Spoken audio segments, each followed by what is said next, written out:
started. Okay, hi. This is an interview for the August Poetry Postcard Festival with one of the postcard poets. This is Laura Gamache, and I'd like her to introduce herself. Well, hi.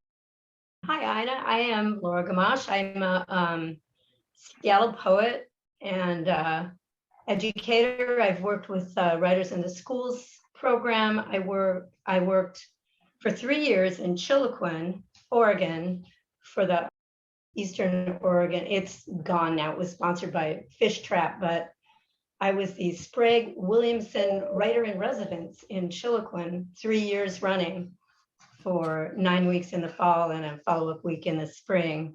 It was pretty cool.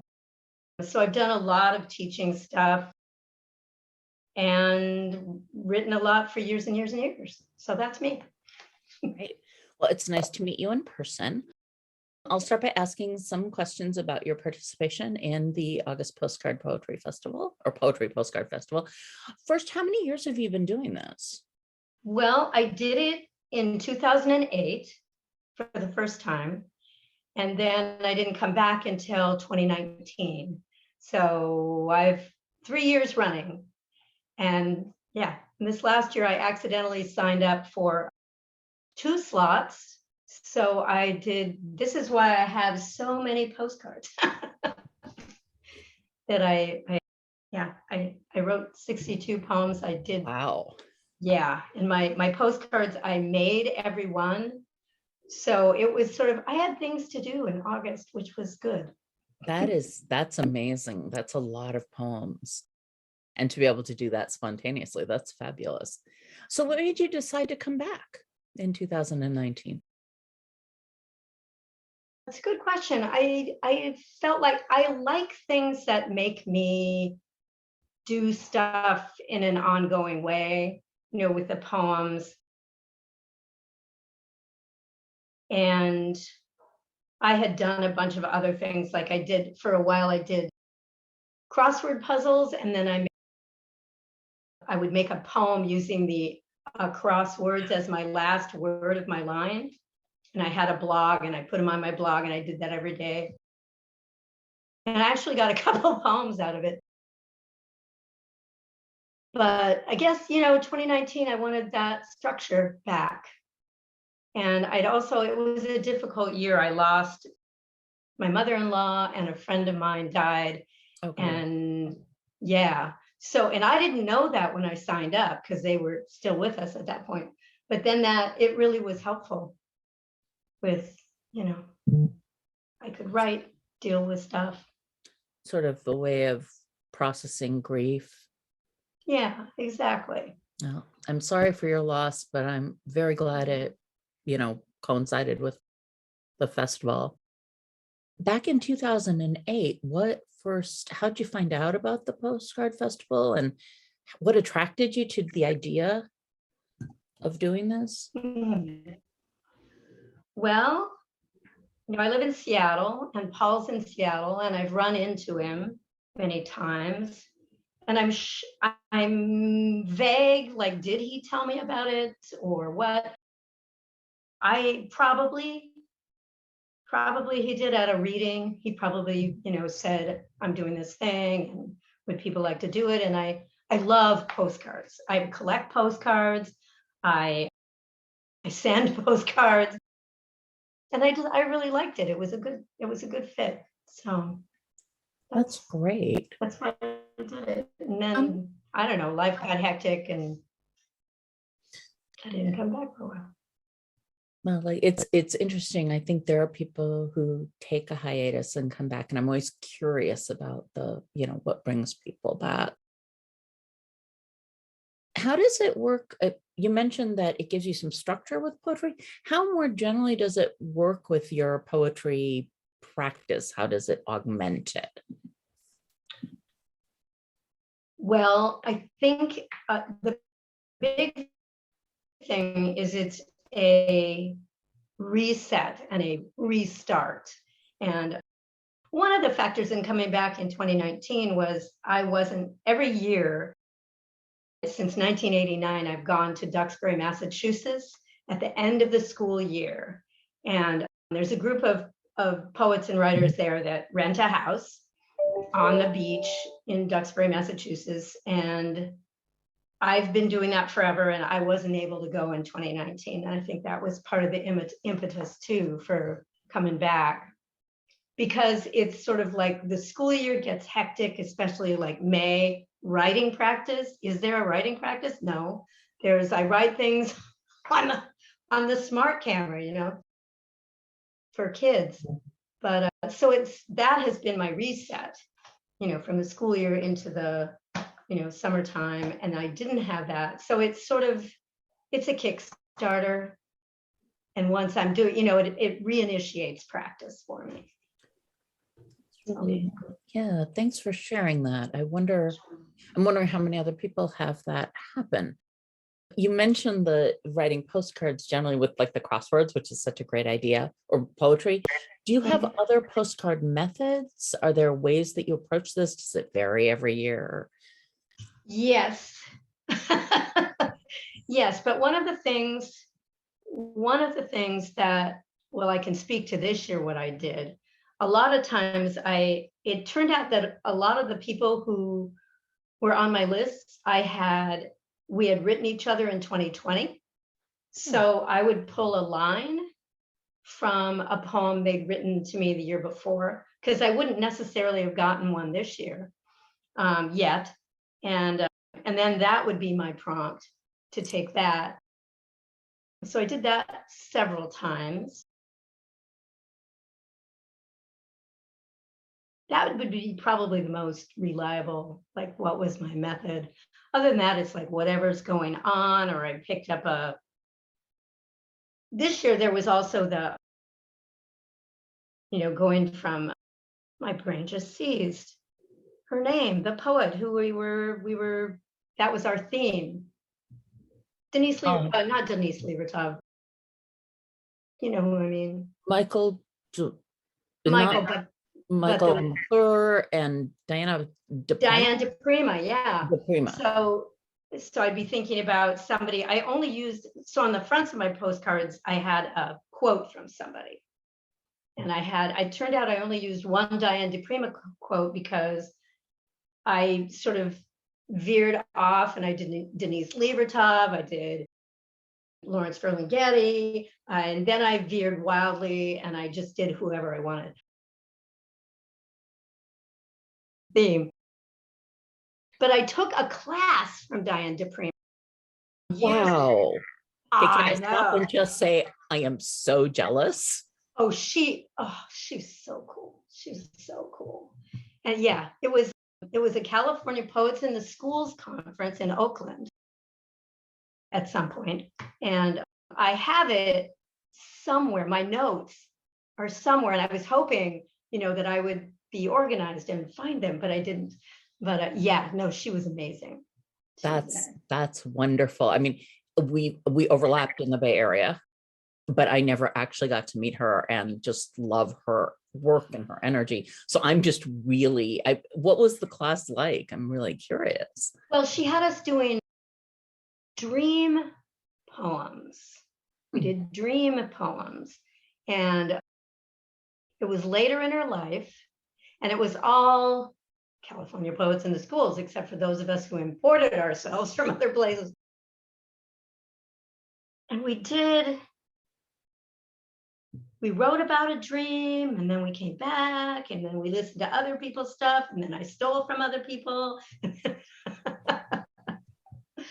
And it was all cool. It was very fun. And she was very much, her energy was very kind and welcoming, and shockingly. And, she loved things about what every person did.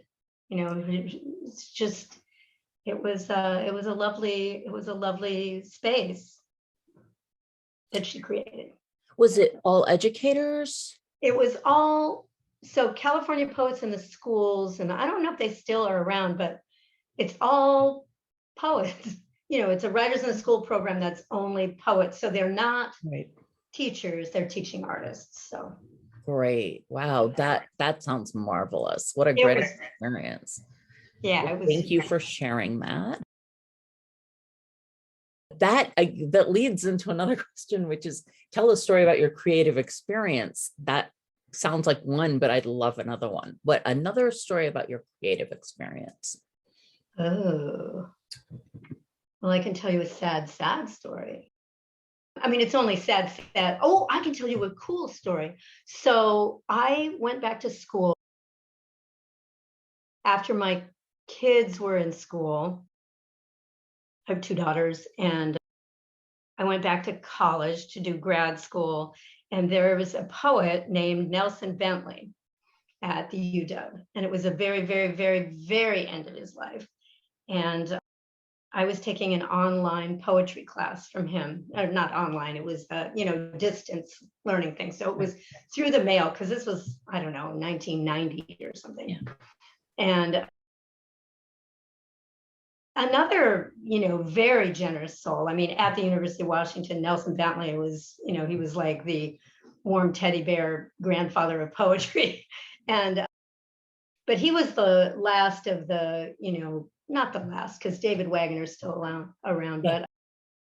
but Richard Hugo and Ted Retke and all these people. My dad went to the U, and after he came back from World War II, he was they didn't call it that then, but he was a creative writing major.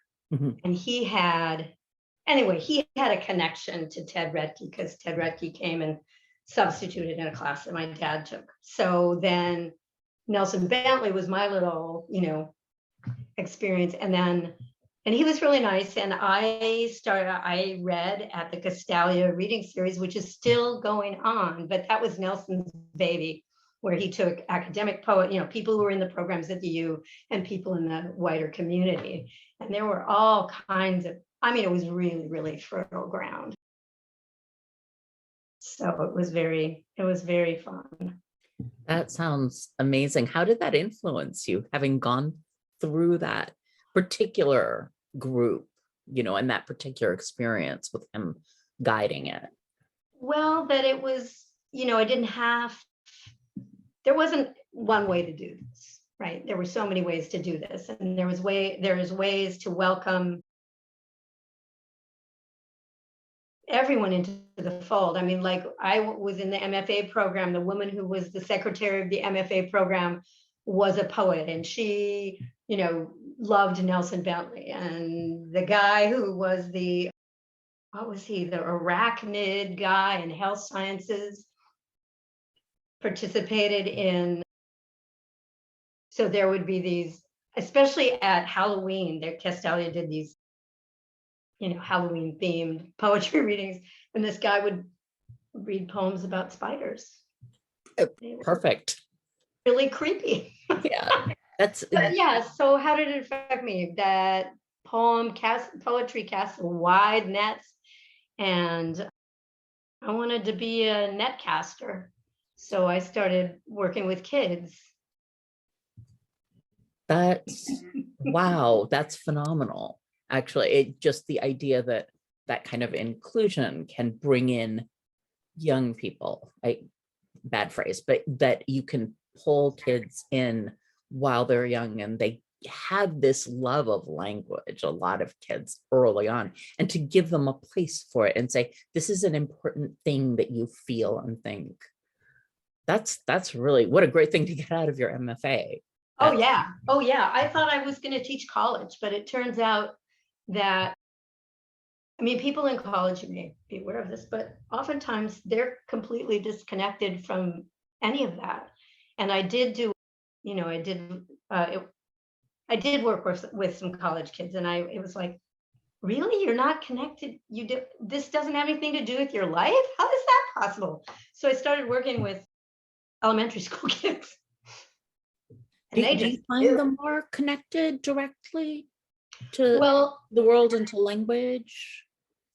My experience, my very limited experience, is I've been wowed by children and how they connect.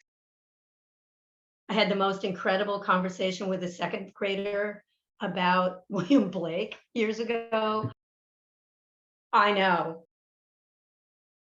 And I don't know, I've just had very exciting experiences with children and writing. And so it's my niche. It's where I belong. Do they ever come back to you and talk to you about how it affected them later? Well, there is one person, I won't say her name because, Right. because I didn't ask her, but there's one person in particular that I think of who I worked with her when she was 3rd, 4th, 5th, 6th grade. Well, she went on she was a dancer. She was doing dancing, and she went to college and she majored in dance and poetry.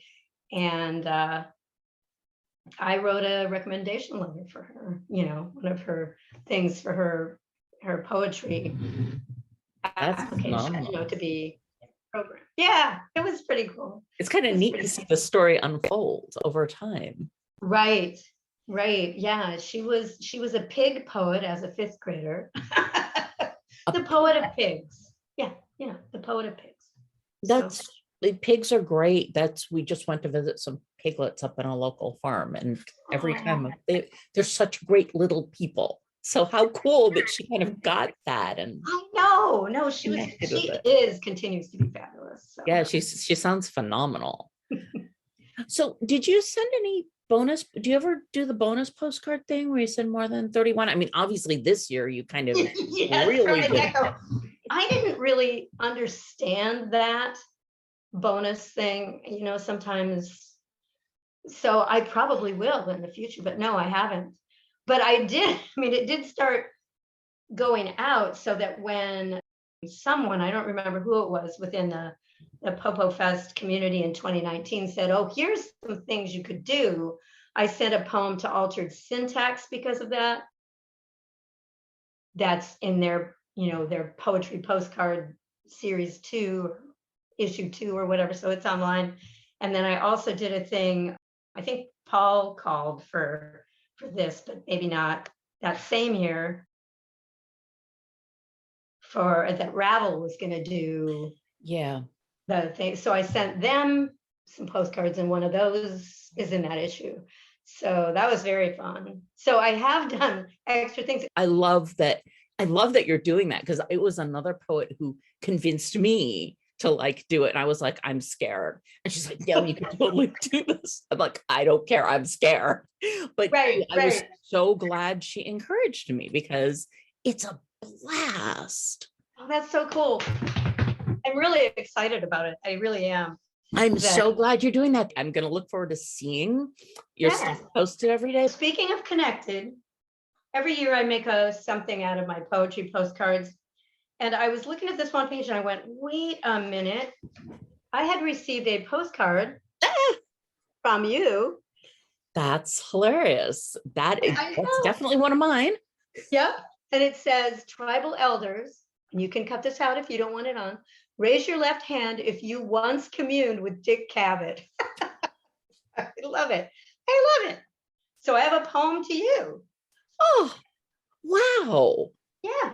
Okay, now I want to hear it. So you have to hear it. Okay, so here it is. We go on inside our protective spheres, and that's a line by another poet, on a postcard, until they feel restrictive and tense. I feel restricted and tense. I want to call you up, Ina, and you would come by casually, and we would chat about the urgent, but mostly what entered our thoughts and ebbed through talking. And at the end, we would hug. Remember that confirming closure through enclosure? Oh, thank you. That's so, I love that. Thank you. Thank you. Thank you for sharing that. That's sorry, I just really touched. It caught me. That's wonderful. And I'm so glad that you saved that poem, because Dick Cavett he's from where I'm from. So I have a particular connection with him. So yeah, thank you. You're welcome. So moving to the thing that seems like the next kind of thing to talk about, given what we are talking about, is 3 things that you love about the Postcard Poetry Festival. Getting the mail. Getting the mail is number 1. And that getting the mail is probably 2 out of the 3.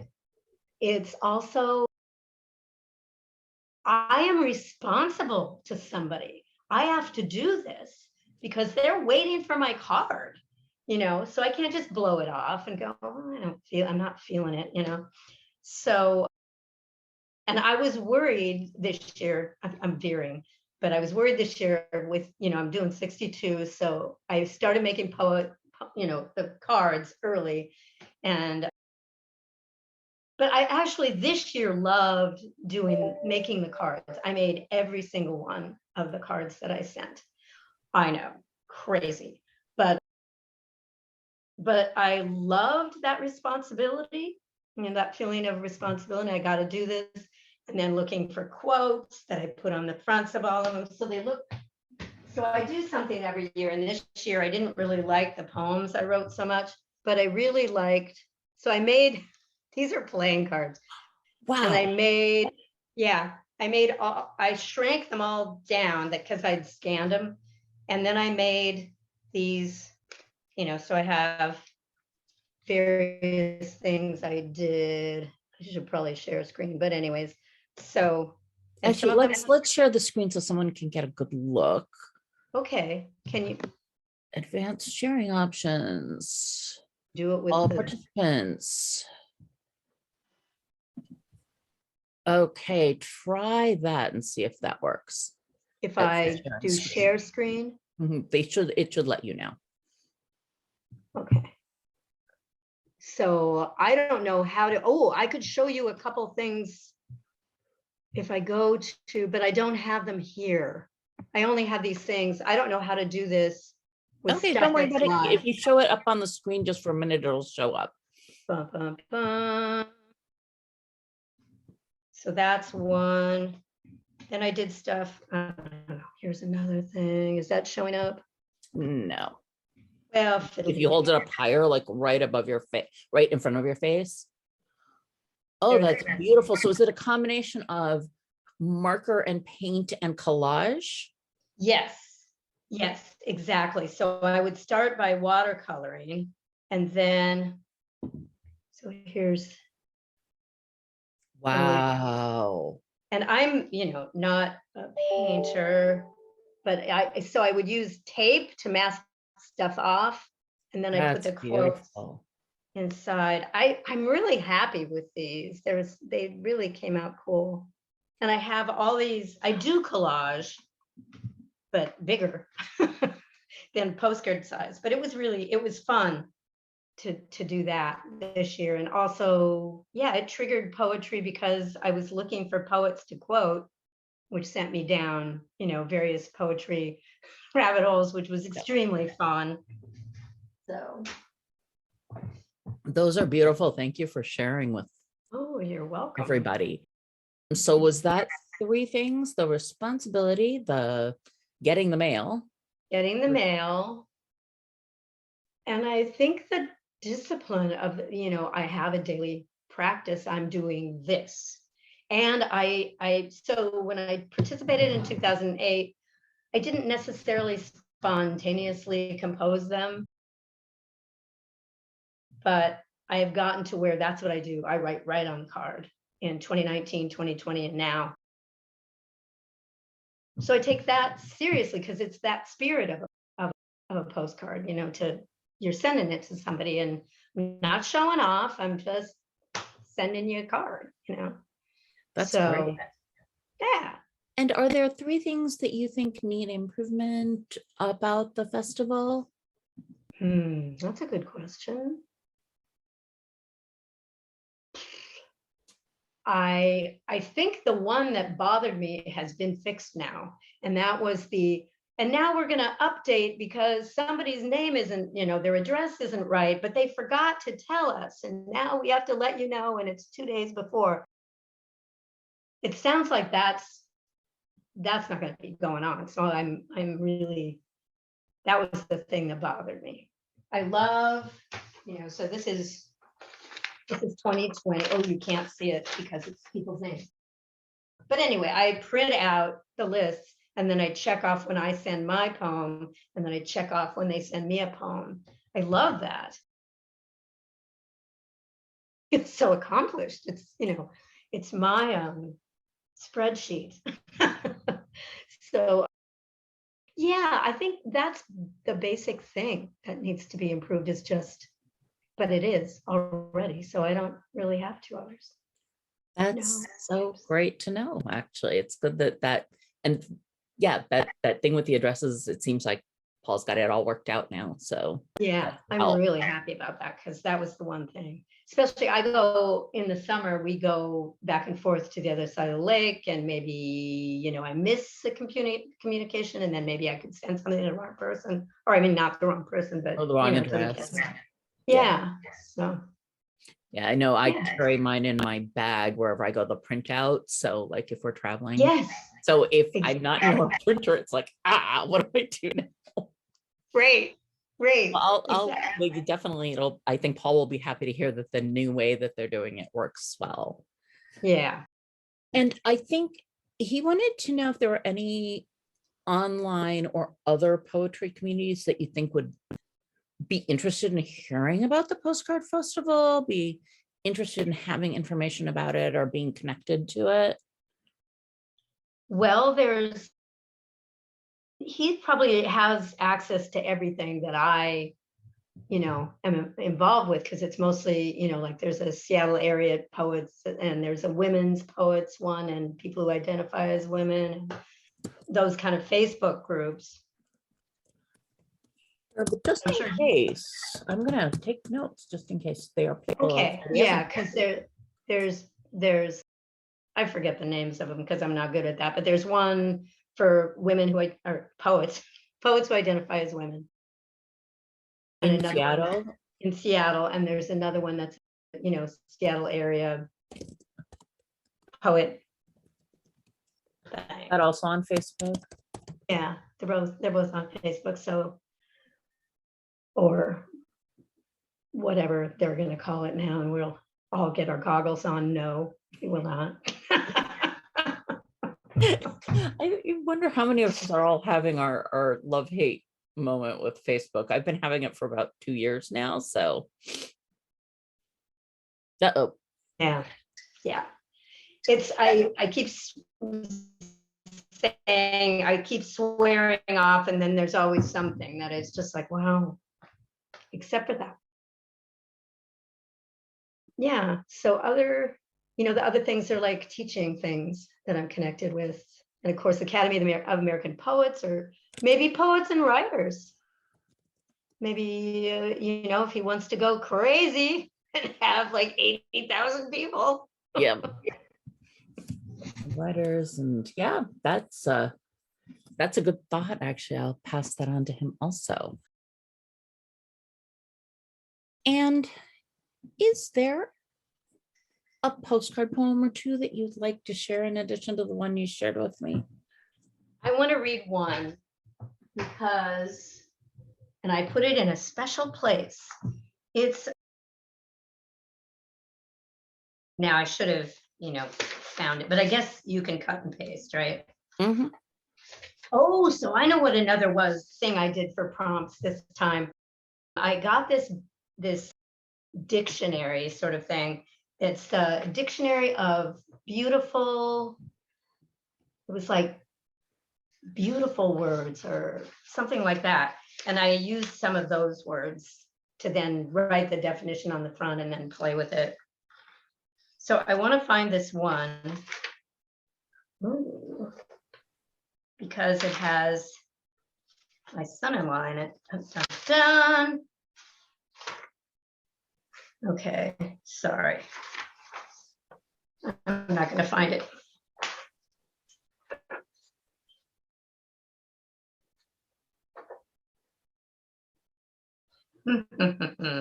So here I am. I'm not gonna find it. Isn't that stupid? Don't, take your time, don't rush, because yeah, I can totally like blurp us out and blurp us back in. Cool. Thank And you. I'm curious now about how your son-in-law's in a dictionary. Oh, no, I'm sorry. This particular one, he's not in a dictionary. There was a dictionary. This poem is not. I talked about two things at the same time, which is kind of a situation with me. But no, I was excited about this dictionary that is the Dictionary of Beautiful Words. There's other dictionaries that are like the untranslatable words. Play with those. I have one where I sort of yelled at somebody to go see Jericho Brown because she had Jericho Brown on the front of her postcard. Shoot. And then there was another one where someone, she said she grew up in France. And so she had the date written in French. And I was like, we've reversed. Yeah. And I was like, oh, I got out my French English dictionary and tried to write a little bit to her in French. Oh, that's fabulous. Here it is. Okay. So it's called My Heart is a Snake Farm. And it's from an Alan Gurganus story title that I cut out of the New Yorker years ago because I thought, what a great title. Anyway, so My heart is a snake farm. Oh, Alan, I'm lying. And neither is it a lonely hunter, a pit of vipers, a thrush, nor is it buried in Venice. Maybe it's a safety friend, like my son-in-law at the Children's Museum in Santa Monica, watching out for and protecting those coming close, circling, and skipping out the door. That is lovely. Thank you. And your son-in-law sounds like a really cool person. He is a cool person. He's a very cool person. And so if he sees this, and he'll see that he got in there. I'm so glad. Well, thank you for sharing that. Is there any last thoughts about the Postcard Poetry Festival that you would like to share?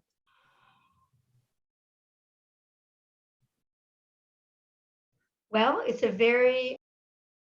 one of the anchors of my year.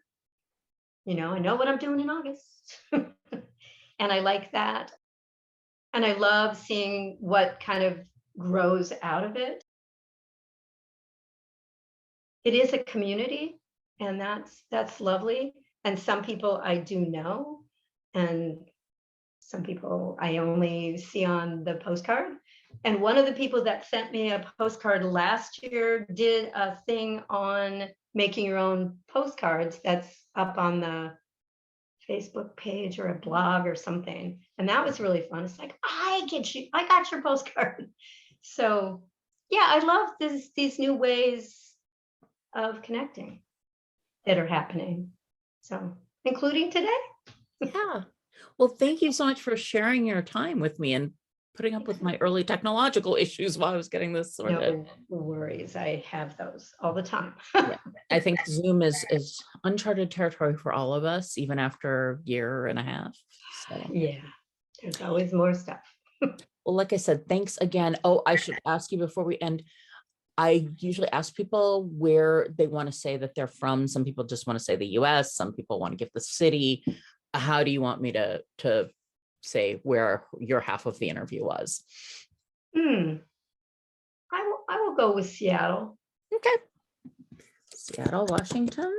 The complicated Washington, USA. Perfect. Yeah.